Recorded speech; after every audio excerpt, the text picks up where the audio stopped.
போதைப் பொருட்கள் என்னென்னா இயற்கையில் கஞ்சா, அது நம்மளுக்கே கொஞ்சம் தெரியும். கஞ்சா, பாதி செயற்கை ஹெராயின், செயற்கை மெத்தம் பேட்டமைன், அது உருவாக்குறது அவங்களே கெமிக்கல் சேர்த்து.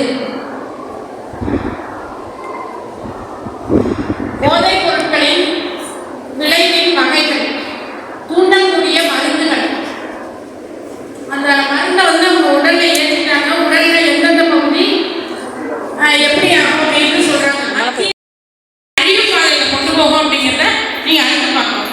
அடுத்தது நண்பர்களின் அழுத்தம் வற்புறுத்தல். அதனால போறோம். இளம் பருவத்தினர் போதைப் பொருளை பயன்படுத்துகிறார்கள். எதனால்? நண்பர்களின் அழுத்தம் வற்புறுத்தல். ஃப்ரெண்ட்ஸ் சொல்றாங்க, ஆனும் நம்மள யூஸ் பண்ணி பார்க்கலாம், எப்படி இருக்குங்க. கல்வி மற்றும் விளையாட்டில் தோல்வியை தழுவுதல். படிக்கலாம், பெற்றோர் திட்டுறாங்க, அந்த மாதிரி. காதல் தோல்வி, குடும்பத்தின் தாக்கம், ஃபேமிலியில் கொஞ்சம் பிள்ளைகளை நல்ல ஆதரவாக பார்த்துக்கல, விழிப்புணர்வு இல்லாமை, இதை பற்றி எந்த அவேர்னஸும் இல்லாமல் சரி பயன்படுத்தினாங்க. அதே மேலே ஆர்வம், தப்பி ஓடும் போகுது. சொசைட்டிலேருந்து இந்த படிக்க சொல்கிறாங்க, அதை பண்ண சொல்கிறாங்க, இதை பண்ண, அதுலேருந்து வெளியே போயிடுவோம், இதுக்கு போனால் அப்படின்னு போகிறது. பொதுக்கல்வி இன்மை, ஜென்ரல் நாலேஜ், இதை பற்றி எந்த ஒரு ஐடியாவும் இல்லாமல் இங்கே போய் விழுந்துகிறது.